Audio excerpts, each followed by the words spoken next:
زما عزتمندو انسان کی شهوت ولی خودل شوه علماء د انسانی شهوت لپاره مختلف حکمتونه ذکر کړي یو خو انسانی نسل جوړیږي او انسانی نسل له حفاظت لپاره شهوت مهم ده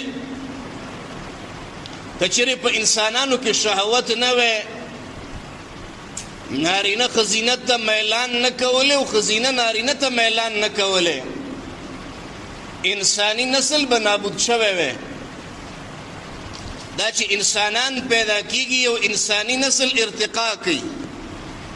دا د شهوت له وجې ده دویم زما عزتمندو د شهوت حکمت دا دی الله سبحانه وتعالى انسان کی شهوت خے الله تبارک وتعالى بدغه وجه باندې د انسان امتحان کی په انسان ابتلا کی الله عز وجل ګوري چې دا انسان په شهواتو کې د حد نه تجاوز کی دا شهوت په عقل باندې غالب کی او کنه عقل ته غلبه ورکی په شهوت باندې درې وجنه امیر المؤمنین عمر فاروق رضی الله تعالی عنه دا غنه تاسو شو چې کوم یو انسان افضل له یو انسان ناسي دي چې د هغه په زړه باندې بالکل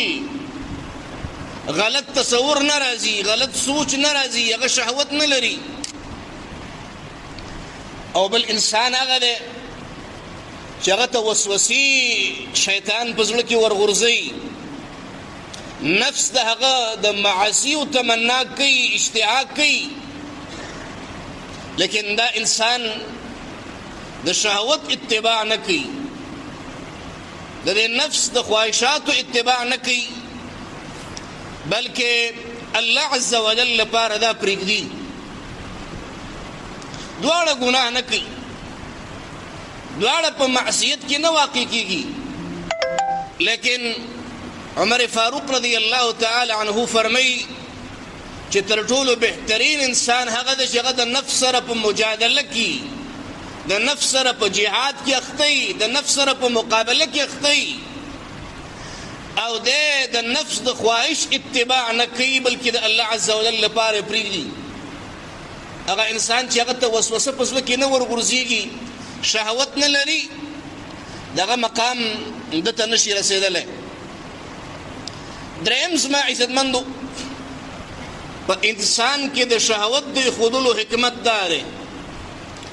چې سړی الله ته عاجزي کوي تضرع کوي انکسار کوي د دې وجې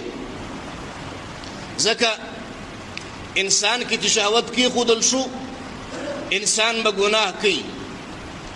انسان به خطا کوي انسان به په معصیت کې اخته کېږي او الله عز وجل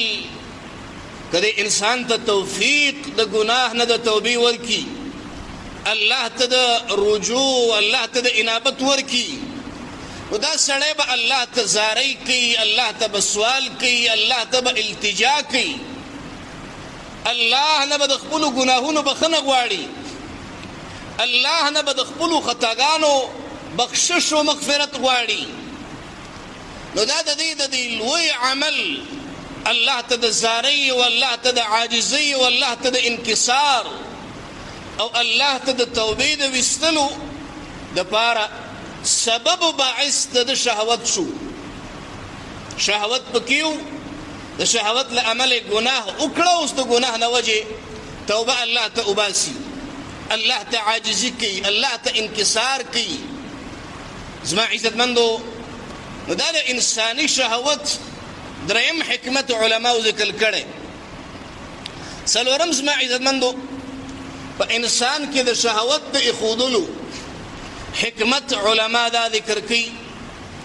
چې په دې کې حکمت دا دی چې انسان آخرت ته په دې سره تشویقيږي انسان په دې سره آخرت ته رغبت پیدا کوي، میلان پیدا کوي. هغه څنګه؟ هغه داسې چې کله سړی یو دنیاوي شهوت وسکي، یو دنیاوي مزه وسکي، دی مؤمن دی او په آخرت ایمان لري، دا مؤمن دی او په جزا او په سزا ایمان لري، دا مؤمن دی او په جنت او د هغې په نعمتونو ایمان لري، نو دی به وایي چې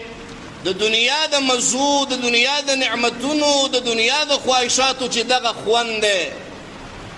دومره مزه ده، نو د آخرت د نعمتونو به څومره لویه مزه وي، د آخرت د نعمتونو به څومره لوی خوند وي، د آخرت په نعمتونو کې به څومره لوی عیش و عشرت وي. نو په انسان کې د شهوت د ایښودلو علماو دا حکمت هم ذکر کړی چې دا باعث د دې جوړېدی شي، دا سبب د دې جوړېدی شي چې انسان آخرت ته متوجه کړي.